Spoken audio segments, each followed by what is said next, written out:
വിമാനങ്ങളിൽ നിന്നും ലഗേജുകൾ വലിച്ചെറിയുന്ന പല വീഡിയോകളും നമ്മൾ കണ്ടിട്ടുണ്ടാകും. യാത്രക്കിടയിൽ ലഗേജുകൾക്ക് എന്തെങ്കിലും കേടുപാടുകൾ സംഭവിച്ചാൽ എന്ത് ചെയ്യണമെന്ന് പലർക്കും അറിയില്ല. എന്നാൽ ഇനി ലഗേജിന് കേടുപാടുകൾ സംഭവിച്ചാൽ കൃത്യമായി നഷ്ടപരിഹാരം കിട്ടും. നഷ്ടപരിഹാരം നൽകുന്ന സാധനങ്ങളിൽ നിന്നും ചില വസ്തുക്കളെ ഒഴിവാക്കിയിട്ടുണ്ട്.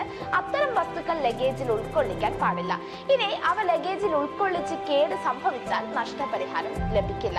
വിലപിടിപ്പുള്ള ഇലക്ട്രോണിക് സാധനങ്ങൾ, പണം, ആഭരണങ്ങൾ എന്നിവയെല്ലാം അവയിൽ ഉൾപ്പെടുന്നുണ്ട്. ഇവയ്ക്കൊന്നും നഷ്ടപരിഹാരം ലഭിക്കില്ല.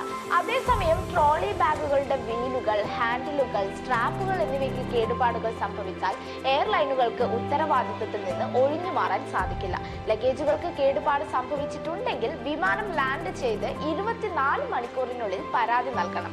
നിശ്ചിത സമയത്തിനുള്ളിൽ പരാതി നൽകിയില്ലെങ്കിൽ നഷ്ടപരിഹാരം ലഭിക്കില്ല. കൂടാതെ യാത്രയ്ക്ക് പുറപ്പെടുന്നതിന് മുൻപും ശേഷവും ലഗേജിന്റെ ചിത്രങ്ങൾ എടുത്ത് കൈവശം വയ്ക്കുന്നത് വളരെ നല്ലതാണ്. കാരണം ഇനി ലഗേജിന് എന്തെങ്കിലും സംഭവിച്ചാൽ നിങ്ങൾക്ക് തെളിവായി കാണിക്കാം. അതുകൊണ്ട് ഈ പറഞ്ഞ കാര്യങ്ങളൊക്കെ ഒന്ന് ഓർത്തു വെക്കാം. വീഡിയോ ഹെൽപ്ഫുൾ ആകുമെന്ന് വിചാരിക്കുന്നു. മാക്സിമം വീഡിയോ ഷെയർ ചെയ്യുക. കൂടെ ഞങ്ങളുടെ പേജ് ഫോളോ ചെയ്യുക.